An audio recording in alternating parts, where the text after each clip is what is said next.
Dentadec, líder en productos dentales profesionales. Sean bienvenidos y bienvenidas a una grabación más de las conferencias patrocinadas por Dentadec, que se dictan en vivo por internet. Dentadec, compañía líder en productos dentales, ofrece este servicio para que usted pueda mantenerse actualizado cómodamente. Dentadec, líder en productos dentales profesionales, siempre con usted.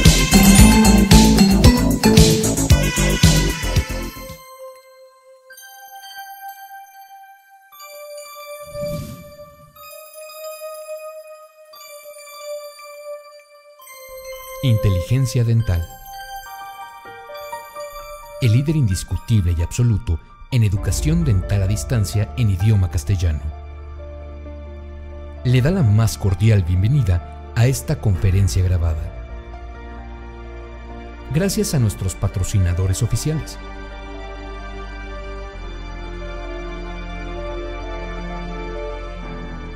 Le ofrecemos siempre un amplio abanico de temas útiles y de actualidad, entregados con alta calidad, por excelentes conferencistas.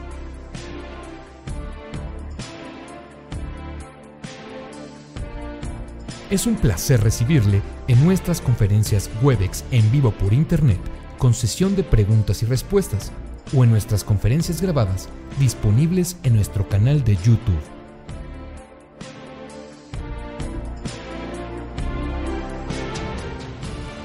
Sus sugerencias y comentarios son bienvenidos en promo@inteligenciadental.com. Por último, le invitamos a visitar nuestro website, en donde encontrará toda la información disponible: www.inteligenciadental.com. Que disfrute esta conferencia.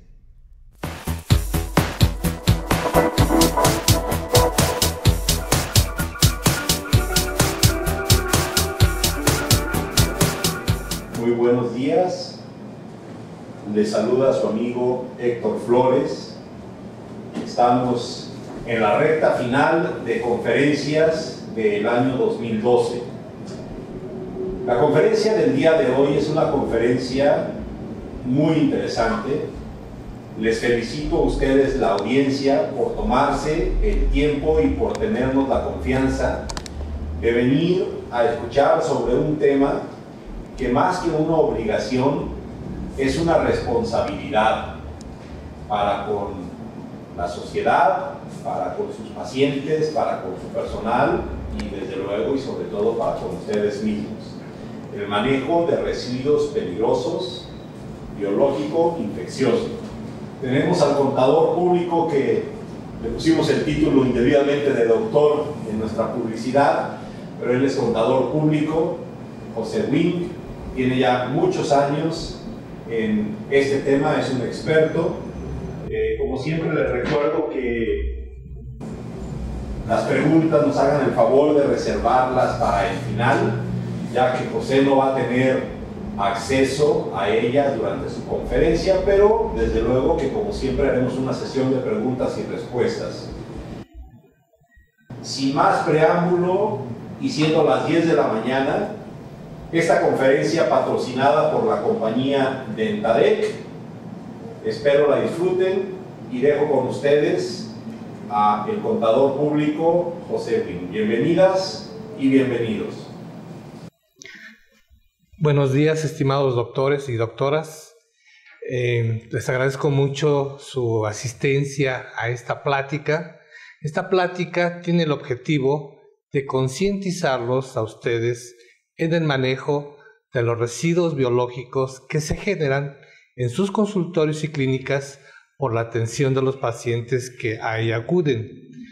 Como ustedes saben, esto está regulado por dos secretarías de Estado. Una es la Secretaría de Salud y la otra es la Secretaría del Medio Ambiente y Recursos Naturales, la Semarnat. Haciendo un poquito de antecedentes, antes del año de 1995, este tipo de residuos únicamente se tiraban, o sea, los tirábamos a la basura. Venía el camión de la basura y se los llevaba. A raíz de que en Estados Unidos empezaron a tener una mejor legislación en cuanto a la disposición de este tipo de residuos? Tienes que pegarte más. Sí. A raíz de que en Estados Unidos se empezó a legislar correctamente en este tipo de disposición de estos residuos, también en México también se empezó a trabajar en ese sentido. Y por lo tanto, la Secretaría de Recursos Naturales y Pesca en aquel entonces, Semarnat ahora, en el año de 1995 emitió la primera norma, la NOM 087 ECOL 1995. Si alguno de ustedes lo recuerda, esta norma tenía una particularidad. Todos los residuos que se generaban por la atención de pacientes se consideraban de tipo peligroso. Después de 5 años, la Secretaría de Salud se da cuenta de que muchos de los residuos que se generan no son peligrosos. Por lo tanto, es modificada esta norma y la nueva norma es la NOM 087 Semarnat SSA 1 2002. Es decir, la Secretaría de Salud ya tiene injerencia en esta nueva norma. Sin embargo, la transición de la norma del 2002 con la del 95, pues provocó que dentro del personal médico y de enfermería pues hubiera muchas dudas en cuanto a ¿este residuo que estoy generando es peligroso o no es peligroso? Eso provocó que tanto la Secretaría de Salud como la Semarnat le encargaran a la COFEPRIS y a la PROFEPA, sus dos brazos ejecutores o las dos entidades encargadas de vigilar el estricto cumplimiento de la norma, que lo hicieran. Ellos, lo que se les ocurrió fue generar una guía de cumplimiento de la norma oficial mexicana, la NOM 087 Semarnat SSA 1 2002.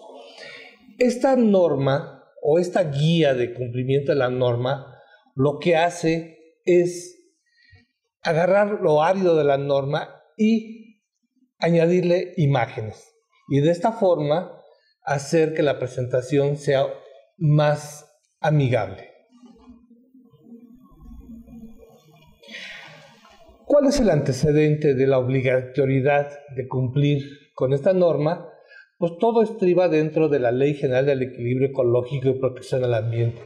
Esta viene siendo nuestra Constitución Ambiental. Esta ley es la que protege a México país, de que no haya contaminación ni en el aire, ni en la tierra, ni en el agua. De esta ley se derivan diferentes leyes, como la Ley General para la Prevención y Gestión Integral de los Residuos, entendiéndose como residuo todo aquello que se genera después de un proceso, ya sea de servicio o de fabricación de algún bien. De ella se derivan varios reglamentos, inclusive 2 normas, la NOM 052 Semarnat 2005 y la NOM 087 Semarnat SSA 1 2002.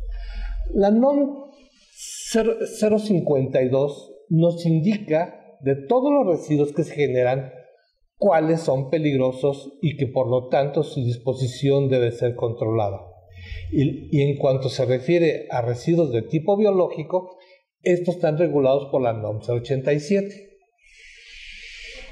Bien, en esta nueva norma, la particularidad es que para que un residuo sea considerado como un residuo biológico infeccioso, debe de contener un agente biológico infeccioso, un microorganismo patógeno capaz de provocar una enfermedad. Como ejemplo de ellos tenemos priones, virus, rictesias, bacterias, hongos, protozoarios, platelmintos, nematodos, etc. O sea, si un residuo contiene algún microorganismo de estos, entonces estamos ante la presencia de un residuo peligroso biológico infeccioso. Y por lo tanto su disposición se deberá de adecuar a la normatividad vigente. Aquí tenemos una clasificación de RPBI como las explicaciones para el manejo y disposición del RPBI. Decimos que existe un ambiente propicio para una contaminación con RPBI cuando existe el agente patógeno, existe la concentración suficiente capaz de provocar una enfermedad. Hay un medio, una vía de entrada y un huésped susceptible. Recordemos que los huéspedes susceptibles podemos ser cualquiera, una persona sana, una persona enferma, una persona joven, una persona mayor, cualquiera somos susceptibles de contraer alguna enfermedad de tipo infeccioso. Recordemos el tema de hace año y medio de la influencia humana. Esta atacaba por igual a personas sanas o enfermas, y lo único que se requería era un contacto físico. Por lo tanto, ¿qué debemos de hacer para prevenirnos y en un momento dado no contagiarnos? Muy sencillo, utilizar equipos de protección personal que formen una barrera entre el paciente susceptible de traer alguna enfermedad infectocontagiosa y nosotros, el profesional de la medicina que está atendiendo a ese paciente. Esta norma oficial es obligatoria. Todos aquellos establecimientos que generen RPBI por su labor propia de atención a pacientes están obligados a cumplir con ellos. Y también todas aquellas empresas y todas aquellas entidades que tengan relación con los mismos residuos. Por ejemplo, ¿para qué es una norma? En este caso, una norma es para prevenir riesgos. En otros casos es para garantizar la calidad de algún bien o servicio. ¿Quiénes están en riesgos cuando hay un manejo inadecuado de los residuos peligrosos biológicos infecciosos? Pues en primer lugar, ustedes, estimados doctores. Ustedes es el principal personal que está en riesgo por ser el primer personal o el primer doctor que atiende al paciente que podría en un momento dado tener una infección viral, consciente o inconsciente. Muchas veces no saben que tienen una enfermedad infectocontagiosa. Algunas veces lo saben y no lo comentan. En segundo caso, los mismos pacientes que acuden a que uno les dé la atención dental podrían estar en un momento dado también susceptibles de contraer alguna enfermedad infectocontagiosa si es que los residuos que se generaron por la atención de un paciente previo no los manejamos adecuadamente. Otras personas que también están en riesgo son los trabajadores que nos dan servicio de apoyo, por ejemplo, sus asistentes dentales e inclusive la secretaria recepcionista también podría en un momento dado estar en riesgo. Otros que están en riesgo, otro grupo, son los recolectores de desperdicios. Recordemos que en México se generan dos tipos de desperdicios o de residuos: los de carácter no peligroso y los de carácter peligroso. Los de carácter no peligrosos, el gobierno los ha clasificado como residuos inorgánicos, residuos orgánicos y residuos de manejo especial. Y los residuos peligrosos, bueno, pues son los clasificados como CRETIS o RPBI. Los CRETIS son todos aquellos residuos que tienen una característica como puede ser corrosivo, reactivo, tóxico, inflamable, explosivo, biológico. Si algún residuo tiene alguna característica de estas, decimos que es un residuo peligroso y su disposición debe ser de acuerdo con la normatividad vigente. Para el caso de los RPBI, de los residuos peligrosos biológico-infecciosos, la NOM 087 los clasifica en 5 grandes grupos. Uno de ellos es... Perdón, me estoy saltando un poquito, pero bien. Uno de ellos es la sangre, otros son los cultivos y cepas, otros los residuos patológicos, los residuos no anatómicos y los objetos punzocortantes. En el caso de la atención dental, lo que se generan en una atención dental son sangre, residuos patológicos, no anatómicos y punzocortantes. Cultivos y cepas no, porque estos se generan normalmente en los laboratorios de análisis y de investigación clínica. La sangre, de acuerdo con la norma de salud que regula el buen funcionamiento, las buenas prácticas dentales, esta sangre, si está combinada con saliva y con agua, se puede ir a la escupidera sin problema. En el caso de los residuos patológicos que se derivan de la atención dental, no estamos hablando de piezas dentales que se extraen o inclusive de partes de encía que se remueven porque ya no pueden permanecer ahí, ¿no? Residuos no anatómicos, en este caso, sería el algodón cuando está empapado de sangre. Y los objetos punzocortantes, básicamente, la aguja de la jeringa, que ustedes utilizan para aplicar el anestésico.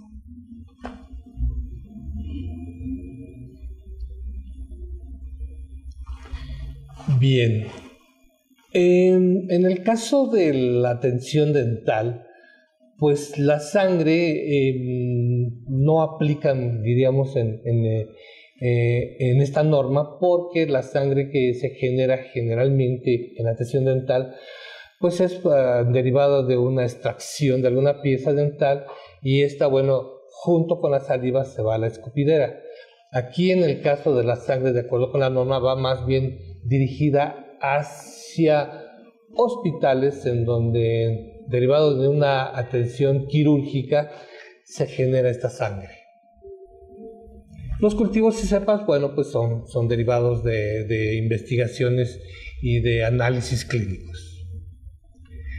En el caso de los residuos patológicos, aquí la norma nos dice que son tejidos, órganos y partes que se extirpan durante una cirugía o una necropsia.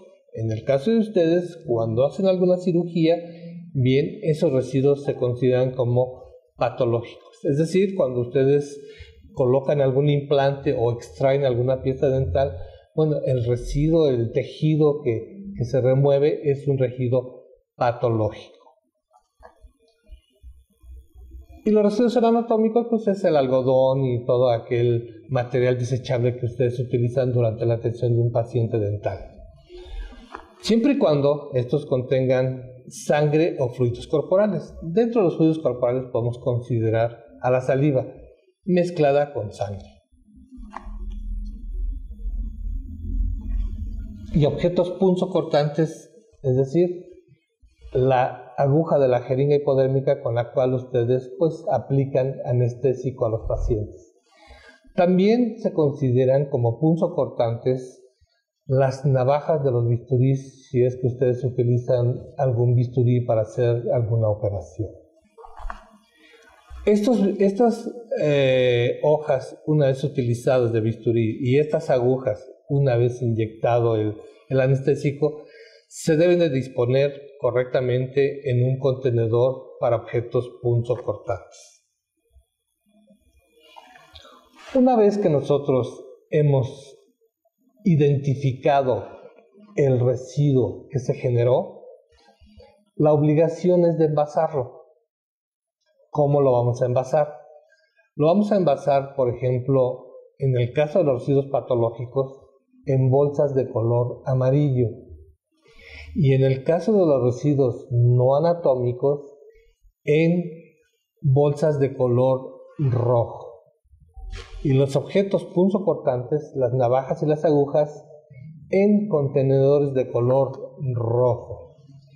Este es un ejemplo un poquito más específico, más claro de cómo deben de ser los utensilios que se utilicen para el depósito de este tipo de residuos. Por ejemplo, en el tercer grupo, en color amarillo, están los residuos de carácter patológico. En el cuarto grupo, los residuos de tipo no anatómico. Y en el quinto grupo, para los objetos punzocortantes. Así es como debemos de disponer de este tipo de residuos una vez sea atendido al paciente. Tanto las bolsas como los contenedores deben de tener el símbolo de riesgo biológico. Es un símbolo universal. Este debe estar estampado, es en un color rojo anaranjado, por ahí está el color. Esto es con la finalidad de que si esa bolsa o ese contenedor, por algún accidente o mal manejo, aparece en alguna vía pública o en algún lugar público, la autoridad competente sepa que contiene residuos de tipo peligroso y que su manejo debe ser de acuerdo con la normatividad vigente.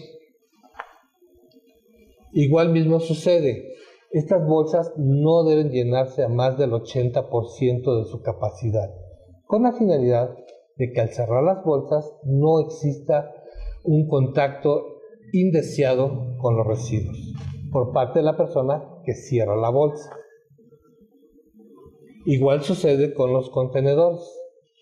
No se deben llenar un máximo de un 80% porque tenemos el peligro de que a la hora de cerrar este contenedor pudiéramos picarnos con alguna aguja o cortarnos con alguna navaja. Una vez que tenemos estas bolsas y estos contenedores ya cerrados, debemos de tenerlos en un almacenamiento temporal, que puede ser un solo contenedor en el caso del área dental. Un solo contenedor puede ser más chico, tiene que ser de color rojo, debe de tener el símbolo universal de riesgo biológico y la leyenda de residuos peligrosos biológico-infecciosos. Debe de estar totalmente tapado con la finalidad de evitar que la fauna nociva pudiera alimentarse de ellos. Como fauna nociva, pues me refiero básicamente a perros, gatos y ratas. También los insectos y las aves se pueden alimentar de ellos, ya que el olor a sangre en un momento dado para la fauna nociva implica alimento. Y si ellos se alimentan de este tipo de residuos y este tipo de residuos contiene algún agente infeccioso, ellos podrían propagar esa infección, esa contaminación, y de esa forma podríamos tener inclusive hasta una pandemia. Bien, ¿cuánto tiempo podemos tener almacenados este tipo de residuos antes de disponer de ellos de acuerdo con lo que la norma establece? Máximo 30 días. Máximo 30 días es lo que puede estar un residuo almacenado dentro de su consultorio o dentro de su clínica dental. Una vez transcurridos los 30 días, estos deberán de ser mandados a una empresa que esté autorizada para quitarle el carácter biológico. Por supuesto, transportados por una empresa que esté autorizada para transportar ese tipo de residuos. Los métodos de tratamiento que existen en la actualidad y que están aprobados por la Semarnat para quitarle el carácter biológico infeccioso a este tipo de residuos son 4: incineración, esterilización, desinfección química y microondas. Cada uno de ellos es bueno en su carácter, pero también tiene sus riesgos cualquiera de ellos. Por ejemplo, incineración es el mejor método porque todo lo deja reducido a cenizas. ¿Cuál es su riesgo? Su riesgo es de que si el incinerador no se maneja adecuadamente y no contiene los sistemas de control adecuados, podríamos contribuir a contaminar el aire y a contribuir al calentamiento global. Es decir, un equipo de incineración debe tener un sistema capaz de lavar los gases de combustión y de enfriar estos gases para que salgan al medio ambiente a menos de 250 grados centígrados. El segundo método, que es bastante excelente, es la esterilización. Lo que ustedes hacen con su autoclave. Simplemente es un autoclave muchísimo más grande que convierte a los residuos que se ingresan dentro de él en residuos totalmente inocuos, ya que durante el tiempo de esterilización, a una temperatura de alrededor de 135 grados centígrados, esterilizan todos los residuos, eliminan todos los microorganismos patógenos Y estos residuos, una vez terminado el proceso de esterilización, se deberán de triturar para que en el momento de su disposición final sean totalmente irreconocibles. Es decir, no se pueden volver a utilizar. Microondas. Microondas es una tecnología que funciona muy parecida al microondas que ustedes tienen en su hogar, que generalmente todo el mundo lo utiliza para calentar. Aquí en esta tecnología lo que hacen estas personas es triturar los residuos antes de ingresarlos en su máquina, humedecerlos, es decir, rociarlos con agua. Y el equipo de microondas se encarga de elevar la temperatura de esa agua y de esta forma esterilizar los residuos. Una vez esterilizados los residuos, se pueden disponer de ellos en un relleno sanitario. El cuarto grupo que está autorizado es la desinfección química. Esta desinfección química tiene una particularidad. Las sustancias químicas no le hacen nada a las esporas. Por lo tanto, no es 99.99% fiable. Y los líquidos que utilizan para desinfectar este tipo de residuos deberán de ser tratados antes de disponer de ellos. Estas son las 4 tecnologías que están aprobadas en México para tratar RPBI. Ustedes como generadores, y esto es un tema de conciencia, también es una obligación, tienen que estar registrados ante la Semarnat como generadores de residuos peligrosos, de RPBI. Deben llevar una bitácora muy sencilla, que es un registro de la cantidad de residuos, del tipo de residuos que ustedes generan y de a quién fueron entregados para su disposición y tratamiento. El manifiesto de entrega y recepción es el documento que la empresa que les recolecta los residuos les va a entregar a ustedes como constancia de que los residuos que ustedes generaron son adecuadamente dispuestos de acuerdo a la normatividad vigente. Un plan de manejo es básicamente: yo genero RPBI, lo envaso correctamente en bolsas y en contenedores, los tengo en un almacenamiento temporal y se los lleva una empresa que está autorizada por la Semarnat para llevarlos a una planta que esté autorizada por la Semarnat para quitarles el carácter peligroso a este tipo de residuos. Reportar en la COA únicamente es obligatorio para los grandes generadores. Un gran generador es aquel que genera más de 800 kilos de residuos peligrosos en un mes. Por lo tanto, el área dental no está obligado a reportar en la cédula de operación anual. Los prestadores de servicios sí estamos obligados a reportar desde el primer gramo de residuos peligrosos que recolectemos. Un programa de contingencias, en este caso para el área dental, debe ser muy sencillo. Básicamente son las medidas de seguridad que ya el profesional de la odontología ya hace, como es utilizar guantes, cubrebocas y lentes. Procedimientos de limpieza y desinfección que ustedes ya lo hacen en el momento en que un paciente deja el sillón, el equipo, y otro antes de que se siente el nuevo paciente, pues ustedes proceden a limpiar el área y desinfectarlo. Procedimientos de contención y limpieza de derrames por si se les llega a voltear en la bolsa o el contenedor y se derrama. Alternativas de almacenamiento es por si se les llega a llenar su contenedor antes de que la empresa que ustedes hayan contratado recolecte ese tipo de residuos. Los procedimientos para bomberos, protección civil, básicamente son para aquellos casos donde hay un incendio o protección civil tiene que acudir porque existe alguna contingencia del tipo quizás temblor que provocó que tuviera daños el edificio, y por lo tanto protección civil tiene que evaluar si ustedes pueden continuar o no. Y una bitácora de contingencias, que es básicamente un registro de todas las contingencias en las que se vio envuelto RPBI.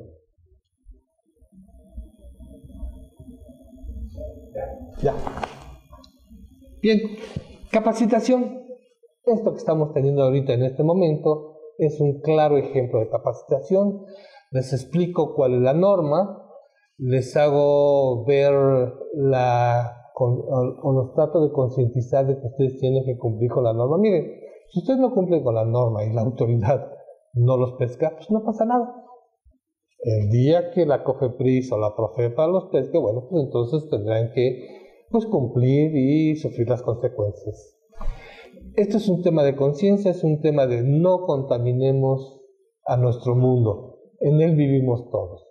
Si nosotros no manejamos adecuadamente los residuos que generamos, sobre todo los de carácter peligroso, como pueden ser los RPBI, pues estamos contribuyendo a provocar algún problema en algún otro lado. O sea, quizás nos quitamos el problema nosotros de nuestro consultorio, de nuestra clínica, pero lo trasladamos a otra parte.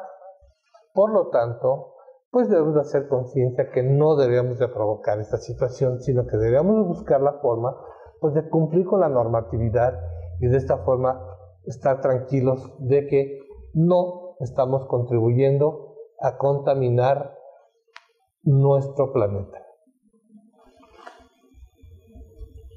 Por supuesto, si alguno de ustedes quiere contactarse con un servidor, pues ahí están mi teléfono, mi celular, mi nombre, mi correo electrónico e indicarles que nuestra empresa, Biotratamientos México S.A.S.B., está totalmente autorizada por la Semarnat para el tratamiento de sus residuos de tipo peligroso y que estamos inclusive certificados por la PROFEPA como una industria limpia, es decir, una industria que no contamina y que cumple con toda la normatividad ambiental vigente. Les agradezco mucho su atención y, por supuesto, estoy listo para contestar cualquier duda que ustedes tengan. Dentadec agradece su participación, esperando que esta conferencia la haya disfrutado y le resulte útil. Dentadec, líder en productos dentales profesionales.